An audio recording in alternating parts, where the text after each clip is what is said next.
Open చేసి ఇవ్వాలా? ఇటు తీసిస్తుంది. నాకే ఇయ్యా ఇయ్యా ప్లీజ్ మమ్మీ అని ఇస్తా. 1 or 2? 1. Take it. Thank you చెప్పు. Good girl. తినేపో. అట్లా తినొద్దు, ఓపెన్ చేసి ఇస్తుంది.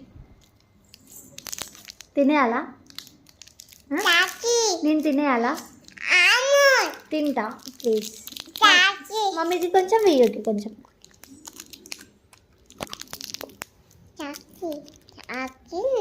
తిను. ఏం తింటున్నావు? హ్యాపీయా? నాకు ఇయ్యవా కొంచెం ప్లీజ్? బాగుందా? బాగున్నా? మమ్మీకి ఇయ్యవా?